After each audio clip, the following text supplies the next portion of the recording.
Job කීයකට කියලා apply කරාද? එකකින්වත් මුකුත් නැහැනේ. මොන මගුලක්ද මන්දා. මේ රටේ ඉපදෙන එක නම් මාර කරුමයක්.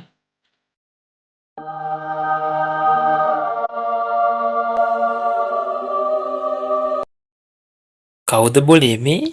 දරුවා මම දෙවියෙක්. දෙයියෙක්? මට නම් විශ්වාස කරන්න බෑ. ඔහේ කොහොමද දෙයියෙක් වෙන්නේ? මං නම් හිතන්නේ අල්ලපු ගමේ නාට්‍ය වලට ආපු නාට්‍ය කණ්ඩායමේ එකෙක් මෙහෙට පැනලාද කොහෙද? නැත දරුවා. මම ඇත්තටම දෙවි කෙනෙක්. හරි එහෙනම් දෙයියෙක් නම් ඔප්පු කරන්නකෝ බලන්න. හරි මම ඔබට ඒ ඔප්පු කර පෙන්නන්නම්.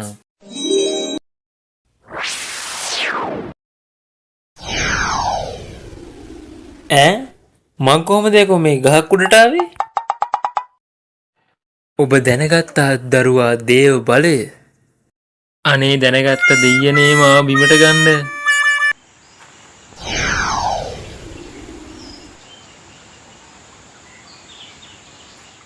අනේ දෙයියනේ ඔබ වහන්සේ දෙයියෙක් කියලා නම් ඔප්පු වුණා. මටත් උපකාරයක් කරනවද?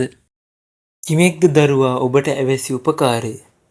අනේ දෙයියනේ මට මේ ලංකාව එපා වෙලා තියෙන්නේ. කොච්චර ජොබ් හෙව්වත් ජොබ් එකක්වත් නැහැ. මට වෙන රටකට යන්න අවස්ථාවක් සලසා දෙන්න දෙයියනේ.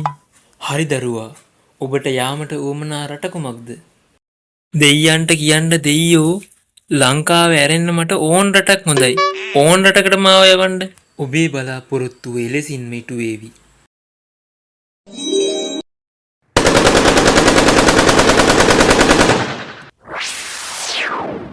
ඈයකෝ කොහෙද මම මේ ඉන්නේ? හතර වටේ වෙඩි තියා ගන්නවා. මේක මේ හින යුද්ධයක් තියෙන රටක්ද කොහෙද? අර දෙයිය මාව කොහෙට එවලද මන් දන්නේ. මල මගුලයි. ඒ කඳුළු යාළුවේ මුතු පොට කියද ඔබේ